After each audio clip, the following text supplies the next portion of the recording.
Bonjour, je suis Alice Quinn. Je vous lis pendant le confinement des extraits de mon roman Maldon au Festival de Cannes. C'est un rendez-vous quotidien que je vous propose aux alentours de midi.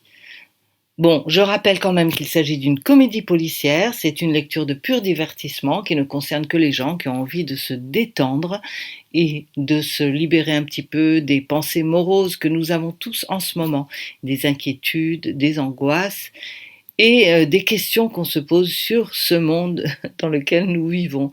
Je salue quand même au passage aujourd'hui l'initiative du maire de Cannes qui offre le Palais des Festivals pour accueillir les personnes sans abri qui sont à Cannes. J'en parle parce que ça a quand même un rapport avec mon roman Maldon au Festival de Cannes, bien sûr. Bon, je trouve sympa de protéger les SDF, d'éviter aussi que le virus ne se propage en leur offrant un toit, des sanitaires, etc. Et je me demande comment ils pourraient faire à Paris, parce qu'ils ont quand même 3500 SDF qui dorment dans la rue. Personne n'en parle jamais. Moi, je trouve ça un peu étrange. Pas vous? Aujourd'hui, nous sommes le dimanche 22 mars 2020. Il s'agit de la lecture numéro 4. Alan Sergo, l'ex-footballeur devenu acteur, fait un caprice afin d'avoir Rosie comme bodyguard à la soirée de projection de son film au Palais du Festival. Rosie, vous la connaissez, même si elle a des doutes sur ses propres capacités à être garde du corps, ne va pas cracher dans la soupe. Elle accepte. Mais Blanche Dorsey, la productrice, a une réaction extrêmement étrange et même exaltée quand elle entend le nom de Rosie Maldon. Rosie ne comprend pas pourquoi, bien sûr. Après une discussion serrée avec Sergo dans la suite du Majestic où la boîte de production a transporté ses pénates le temps du festival, voilà Rosie dans la préparation de la soirée de gala en question. Allez, je commence. Comment tous les gens qui étaient agglutinés derrière la porte manquent de se casser la figure et essaient de prendre une contenance normale. Seule Blanche Dorsey est restée assise sur un fauteuil au milieu de l'agitation. Elle pianote sur un ordi portable qu'elle tient sur ses genoux. Elle lève un œil vers Sergo. « C'est réglé, Alan, on peut travailler maintenant ? Je voudrais revoir quelques points de la conférence de presse de demain matin avec Paloma et toi. Comme son père ne veut pas qu'elle vienne ici avec nous, nous devons nous rendre dans leur suite. Tu viens ? » Confus, Sergo lui fait un signe d'apaisement en rejoignant sa chambre. « Je te rejoins, j'enfile juste une nouvelle chemise. » Blanche se lève et se tourne vers moi. « Mademoiselle, cette jeune fille de chez Saint-Laurent vous attend pour vous faire essayer votre costume de travail. » Après un rapide regard vers les fringues suspendues à une tringle roulante devant la vendeuse en question, tous dans des tons noirs ou bleu marine, je fais la grimace. Désolée, je ne veux pas cracher dans la soupe et puis c'est pas que c'est pas joli, mais moi, bon, je ne porte que des couleurs, quoi. En tout cas, c'est sûr, jamais de noir. Ah bon ? Eh bien, on s'en fiche, Maldon, s'écrie Audrey, remontée. Quand elle a crié mon nom, la Blanche a sursauté et elle a ralenti son pas comme pour entendre notre échange. C'est une tenue de travail, Maldon. Il faut que ça mixe le côté bodyguard et le côté flirt d'un soir pour le camouflage. En voilà une qui ignore que Sergo est fiancé à Paloma Girard. Je vous conseille ce smoking en strass très près du corps qui n'entravera pas vos mouvements, avec ce décolleté plongeant dans le dos. Je m'obstine. Je regrette, c'est une miette. Je ne porte pas de noir. Depuis quand vous avez décrété cette absurdité ? Demande Audrey énervée. On est en train de perdre du temps là. Depuis que ma mère est clamsée, si vous voulez tout savoir, j'ai juré de ne plus jamais porter du noir. Et tu sais quoi ? En plus, si vous me parlez comme ça, Je quoi ? Je me demande. Je me demande ce que je vais bien pouvoir dire après. J'ai pas envie de rater ce boulot, moi. Je suis vraiment idiote. Qu'est-ce que ça peut me foutre de porter du noir comme un uniforme ? Je mets bien un tablier quand je bosse au Select. Oui, mais le tablier en question est fuchsia. Blanche Dorsey se retourne vers nous au moment de frapper à la chambre de Sergo pour lui dire d'accélérer le mouvement. « Elle s'appelait comment, votre maman ?» me demande-t-elle sur un ton très doux, en m'observant avec une sorte d'attendrissement involontaire. Qu'est-ce qui lui prend, celle-là? On dirait un vampire qui a repéré un joli petit coup à croquer. Charlotte, je balbutie. Elle regarde Audrey et l'ordre claque dans sa bouche. Appelez 2 ou 3 boîtes Ferrier, même si on n'a pas d'arrangement avec eux.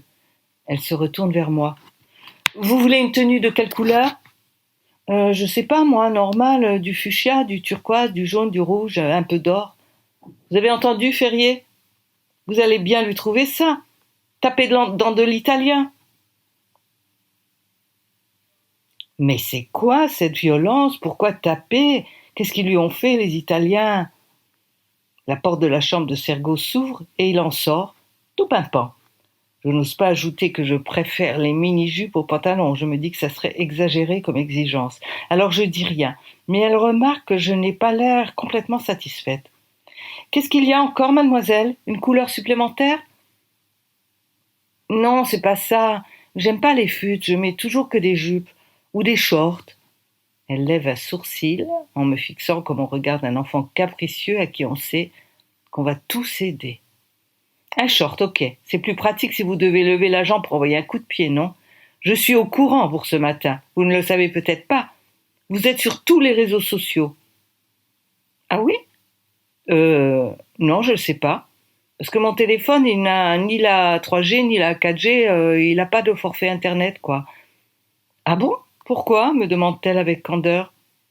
Je vais quand même pas lui raconter ma vie et passer pour la loseuse de service en lui disant que j'ai pas de quoi me payer le forfait internet. Alors je rétorque. C'est un choix, pourquoi? La décroissance, vous avez entendu parler? À ce moment, un homme passe la tête par la porte d'entrée. La cinquantaine, cheveux poivre et sel, yeux candides, jean, t-shirt noir. Il a aussi une barbichette grise, des lunettes au bout du nez, une casquette vissée sur la tête. Le sosie de Spielberg. Il les appelle tous avec un accent anglish à couper au couteau. Mais qu'est-ce que vous faites? J'arrive pas à faire l'accent anglais, je vais essayer. Mais qu'est-ce que vous faites? Ça fait 1 heure que j'attends, Blanche. Je te dis pas de quelle humeur va être Girard. T'es prêt, Alan? Blanche et Sergo le rejoignent. C'est qui? Je demande à Audrey. Tu connais pas Dorsey, le réalisateur? Un rapport avec elle? Oui, c'est son mari, répond-elle. Je te l'ai déjà dit. La petite vendeuse repart avec son roulant plein de smoking noir strassé, et Audrey, en soufflant et en me fusillant du regard, appelle une stagiaire chargée de me trouver la tenue, travail, short, bodyguard, camouflage, petite amie, couleur arc-en-ciel pailletée. Je m'assois sur un canapé au milieu de la cohue pour attendre et je demande à une sorte de vieille secrétaire occupée à son ordi sur la petite table « Vous pourriez pas me prêter votre mobile? J'ai un message à envoyer. » J'aimerais bien raconter à mes béguins virtuels que je suis au Festival de Cannes, que je fais la une, du buzz sur YouTube, parce que j'ai sauvé un acteur d'un danger mortel et que j'ai participé à une action révolutionnaire digne de la prise de la Bastille au supermarché du coin. Comme je ne veux pas qu'ils sachent qui je suis pour l'instant, puisque je suis sous pseudo, je vais juste leur envoyer la blague sur le foot que m'a faite Sergo, histoire de leur faire savoir que je suis toujours vivante, que je reste connectée et que je suis rigolote. Enfin, si je parviens à me faire prêter un téléphone ou un morceau d'ordinateur. La dame à côté de moi ne daigne pas me répondre. Je renonce à communiquer avec elle. Elle finit par enfin lever un œil sur moi comme si elle sortait d'un long sommeil. Son regard s'arrondit en me voyant. Mais, c'est vous qui... Vous avez avalé un perroquet? Alors, vous me prêtez votre appareil ou pas? Elle me tend son téléphone tout en continuant à pianoter sur son ordinateur et en me jetant parfois un regard en biais. C'est bizarre l'effet que je leur fais ici. La Blanche qui s'étrangle quand elle entend mon nom, pourtant il n'est pas si original, et l'autre à côté on dirait qu'elle n'a jamais vu une rouquine en mini-jupe, sans parler du Sergo qui veut me prendre comme bodyguard. Ça doit leur décaler les neurones de bosser dans le cinoche. Quoi? Je finis par lui demander. Elle comprend tout de suite que ma question s'adresse à elle et elle me dit, la mine réjouie. Vous êtes partout, des tas de vues. Superwoman. Vous me signez un autographe? Je hausse les épaules. Ils commencent à me chauffer les oreilles, tous avec leur Superwoman. Elle entreprend d'imprimer une capture d'écran où on me voit sauver Sergo et elle me l'attend. Je signe. Pas Superwoman. 15. Je ne sais pas pourquoi, mais je m'étais toujours imaginé que la préparation d'une soirée de gala au Festival de Cannes se déroulait dans un tourbillon de champagne et de cocaïne. Le tout entrecoupé de caprices de stars qui demandent des fraises ou du caviar livrés à la minute depuis l'Alaska. En fait, l'atmosphère est plutôt pro et studieuse, pour ne pas dire ennuyeuse. Tous ces gens qui entrent, qui sortent, qui savent faire, ils parlent peu ou alors c'est pour marmonner. Ils n'ont même pas de BD pour faire passer le temps ici. Ils se font livrer des mini sandwich club et boivent du thé. Quand j'essaie d'adresser la parole à l'un d'eux, je suis balayée d'un geste. Autrement dit, à part la séquence où il m'apporte des fringues et des bijoux, j'ai l'impression que je vais me transformer en statue assise sur le canapé à me ronger les ongles tellement je m'ennuie. Au bout d'un moment, je décide d'aller dans le couloir histoire de passer le temps. « Attendez !» me dit Audrey. Elle appelle Blanche Dorcet et elle met le son. « C'est la Superwoman, elle veut sortir. » J'entends la voix de Blanche Dorcet qui claque. « Suivez-la, Ferrier, qu'elle prenne pas la tangente. » « Mais c'est une geôle ici ou quoi ?» je demande pour manifester ma contrariété d'être pistée comme ça. Mais dans le fond, je les comprends, je me connais. Si jamais je croise un papillon sur ma route, c'est-à-dire n'importe quoi qui pourrait me distraire un tant soit peu, je suis capable d'oublier Sergo et la projection, moi. C'est vrai aussi, il fallait me dire que ce serait si boring. Quand je pense que ça fait 3 jours que je dois faire ma lessive, les enfants n'ont plus rien à se mettre de propre pour l'école lundi. Tout ce boulot qui m'attend et je traînasse à rien branler ici. Nous voilà donc, Audrey et moi, à arpenter la moquette du couloir du 3e étage. Je marche jusqu'à l'ascenseur, pas pour le reprendre, juste parce que c'est un coin sympa avec un distributeur de glaçons et une machine qui cire les chaussures. J'examine les appareils comme si ma vie en dépendait. C'est fou ce qu'on trouve à faire quand on s'ennuie.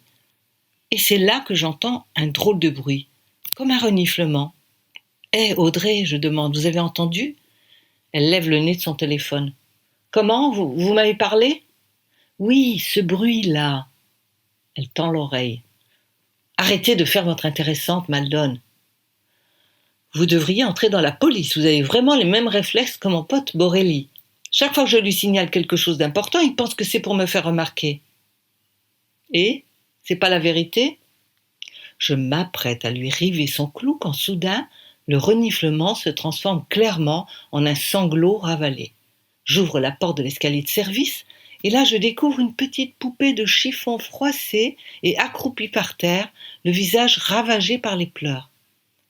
Quand je dis poupée, je parle de Vanessa qui est arrivée avec nous tout à l'heure. Audrey s'énerve. « Oh non, c'est encore ce salopard. Il y en a marre aussi, elles sont trop connes ces gamines. Elles croient quoi? Elles ont jamais entendu parler du hashtag MeToo? » De quoi tu causes? C'est ce gros porc à côté, il fait venir les gamines en leur promettant d'en faire des stars et ensuite... Ensuite quoi? Tu veux un dessin, elles passent à la casserole d'abord et ensuite elles seront célèbres et riches, soi-disant. Ah, tu veux dire pas de cul, pas d'écu. C'est pas tout à fait du meilleur goût, ta blague, là. Et en plus, en réalité, le voyage pour elles s'arrête là. Tu veux dire sur la cuisinière? Devant son air ahuri, j'explique. Ben oui, casserole, cuisinière, faut suivre. Bizarre. Je croyais que c'était fini, tout ça. Qu'ils osaient plus depuis ces affaires-là. Tu sais, en Amérique. C'est peut-être fini en Amérique, mais je peux te jurer qu'en France, pas vraiment. Il y a bien eu l'histoire du LOL chez les journalistes, mais nous, dans le Cinoche, t'as vu les Césars? Bon, ok, il y a eu Adèle, donc, heureusement. C'est quand même pas encore c'est quand même encore l'omerta dans l'ensemble. Je comprends rien à son monologue. Les reniflements ont cessé pendant notre échange et il reprend soudain de plus belle. Je tends la main à la petite. Viens, ma belle, on va s'occuper de toi. Je la soutiens pour l'emmener dans notre suite. Si t'as violé, faut aller porter plainte. Non, j'ai réussi à courir, il m'a seulement dragué, enfin. Tu vois? J'ai pigé. On appelle ça draguer en France parfois. Comprenez, main baladeuse, haleine pourrie insistante, gros porc qui croit que non c'est oui. Et plus si le temps le permet. Je me suis pas laissé faire. J'ai vu ce que t'as envoyé ce matin au rond-point. J'ai essayé de faire pareil. Ça n'a pas vraiment marché, mais quand même, il s'y attendait pas, ça l'a refroidi. Et comme il avait tout son barda sorti, il a perdu du temps à le remettre. Et c'est comme ça que j'ai réussi à me barrer. Je suis partie en courant et je me suis planquée ici. T'appelles ça une planque? De toute façon, dit Audrey, il va pas essayer de la rattraper, tu sais. Il en trouve à la pelle, surtout pendant le festival. Ça leur fait tourner la tête, toutes les paillettes, les limousines, le champagne. Mais il va continuer comme ça longtemps. Maintenant que je suis sur les réseaux sociaux, faut que j'en profite. Je vais le dire à tout le monde. Et te retrouver avec un procès sur le dos, il n'y a pas de preuve. Tu veux faire quoi? Ta petite là, elle tiendra pas 3 minutes devant des flics. Et je te parle pas de ses avocats à lui. T'attendras que ton contrat avec nous soit fini, ok? Arrivés dans notre suite, on fait sensation. Les Dorsey sont revenus dans l'intervalle. La Blanche lève les yeux au ciel en disant qu'on va pas récupérer tous les coups foireux de l'autre obsédé. Elle se met à gueuler après la petite Vanessa en lui demandant ce qu'elle a dans le crâne pour se laisser enfermer seule dans une chambre d'hôtel avec un producteur. Elle lit jamais les journaux. La gamine pleure de plus belle. Je suis si bête. Le Dorsey, le réalisateur avec son accent british, me félicite. C'est vous la superwoman, dit-il. Vous avez bien fait de la ramener ici, pauvrette. Un vieux qui les accompagne avec des dossiers sous les bras, une sorte d'avocat, s'énerve en disant qu'il a une fille du même âge et qu'il va aller lui casser la gueule à ce connard. Trop, c'est trop. Tout le monde est survolté, chacun y va de sa théorie et au final, personne ne fait rien. Je prends Vanessa dans un coin et je lui fais boire un café en lui nettoyant le visage. « Allez, allez, c'est l'heure !» crie Audrey. « Tout le monde est prêt, la voiture nous attend en bas !» Je vois que Vanessa me regarde avec dans les yeux un mélange d'admiration, d'envie et de sentiment d'abandon. Les yeux de pastis quand je pars le matin. Je peux pas résister à ça, moi. 16. J'y vais pas si la petite, elle vient pas avec nous, je dis. Je vais pas la laisser seule ici, ni rentrer seule chez elle, ni rien de seul en fait. Je rêve. On va jamais s'en sortir, dit Audrey. Elle a raison, dit Dorsey. On doit l'écouter. C'est Superwoman, c'est elle qui commande. Il se met à chanter avec l'accent de Shakespeare. C'est la justicière interplanétaire, elle jaillit comme un éclair, elle accourt à l'aide de ceux qui sont faibles. Il a l'air de beaucoup s'amuser. Notre productrice me regarde, comprend que je suis déterminée, lève les yeux au ciel, regarde son mari. Sergo, qui dans l'intervalle a disparu dans sa chambre et est ressorti en smoking avec nœud pape, s'écrie. On aura tout vu. C'est l'autre qui couche et c'est nous qui passons à la caisse. C'est quoi cette réflexion Nasbrock là? Je demande, énervée. La Blanche fusille Sergo du regard. Alan, je t'en prie, n'en rajoute pas. C'est pas le moment de faire des blagues déplacées. Ah, parce que c'était une blague.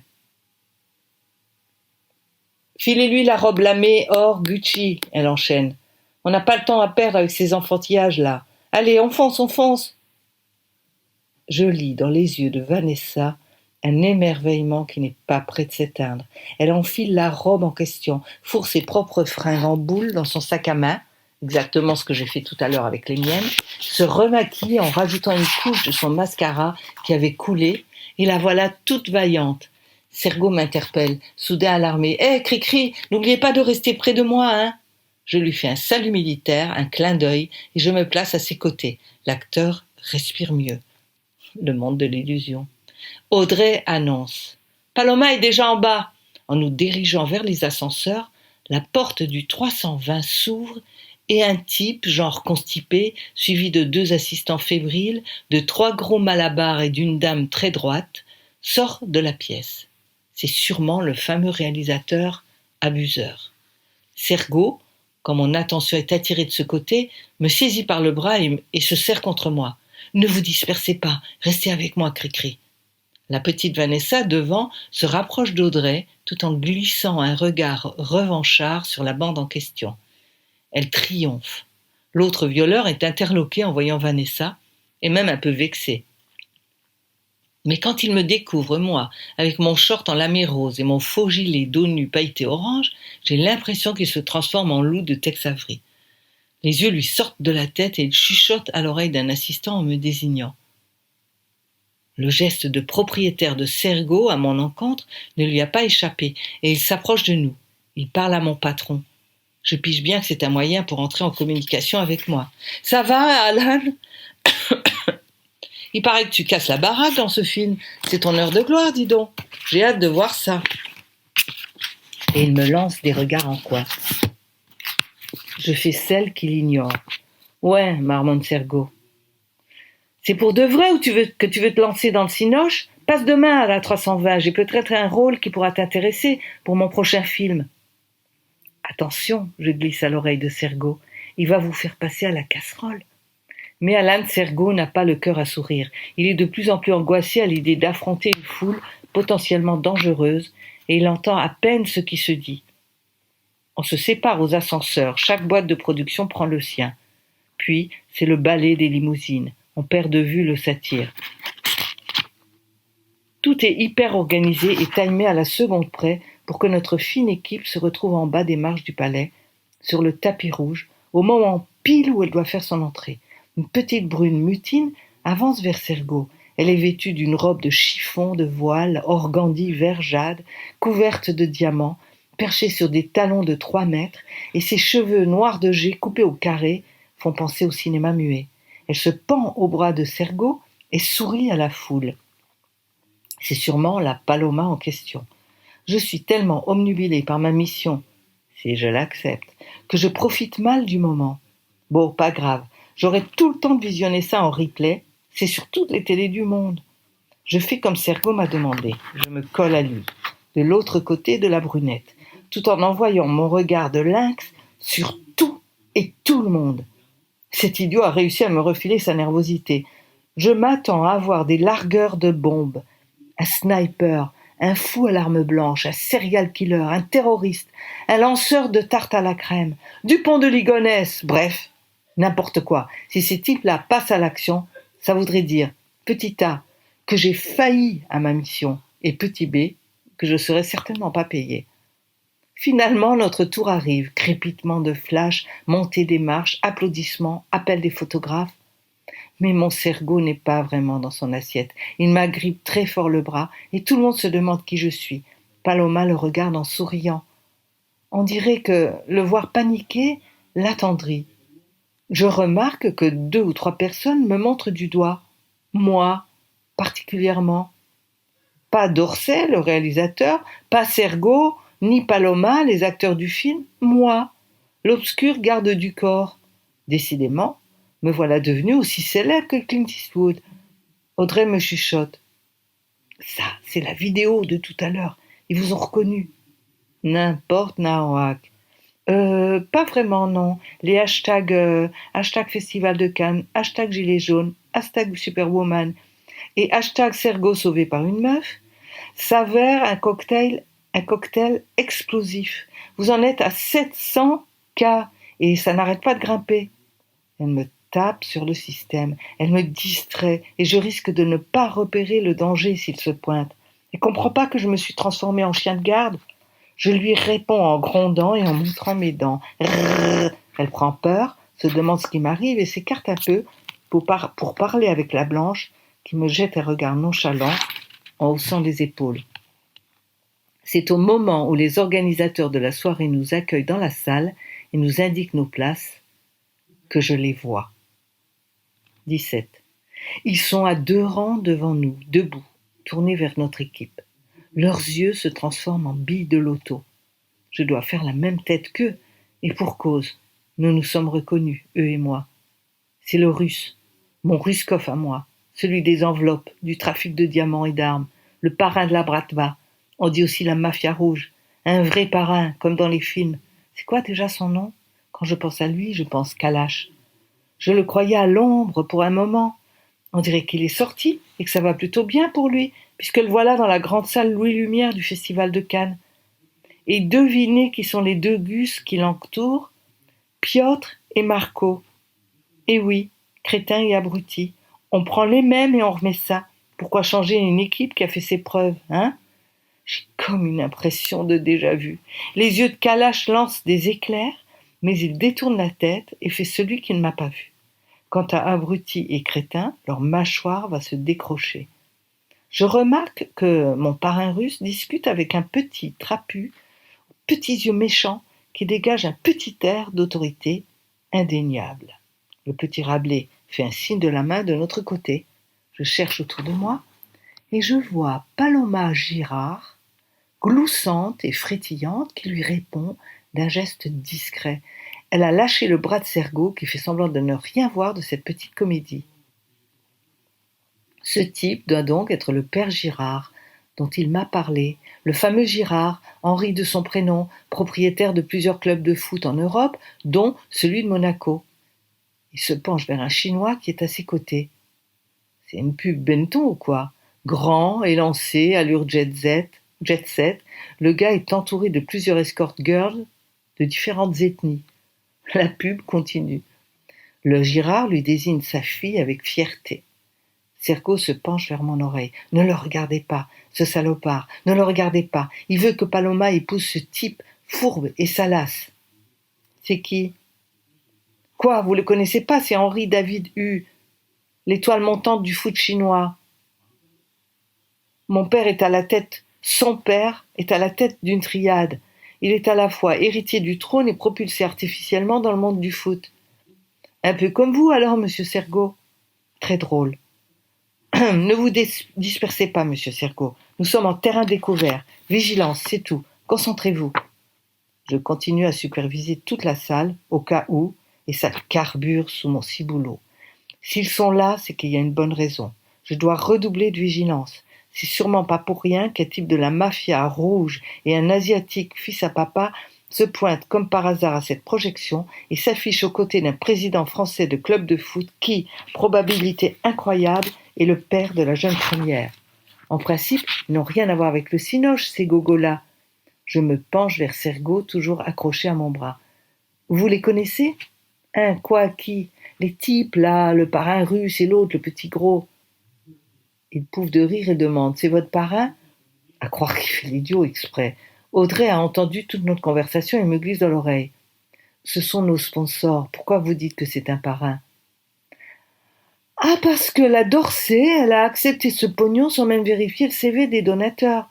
C'est pas très sérieux, ça. Croyez-moi, il y en a un que je connais bien, le Ruskov. Il sort de tôle. Oh, vous savez, de nos jours, tout le monde y fait un tour, un jour ou l'autre. Ce qui compte, c'est d'en sortir. Et il nous a été présenté par Henri Girard, une sommité respectable dans le monde sportif. Alors, Lyon Queen Productions est une société habituellement spécialisée dans les documentaires sur le foot. Vous le savez, n'est-ce pas? Alors là, elle m'en bouche un coin. Donc, ils ont fait leur film avec du fric qui pue. C'est bon à savoir. Si jamais l'autre parano, le Sergo, se fait rétamer, je filerai le tuyau à Borelli, mon copain flic. Soudain, les lumières s'éteignent, une musique suave nous enveloppe, et sur l'écran, des marches rouges sortent de l'eau pour gagner un ciel nocturne étoilé et une palme dorée.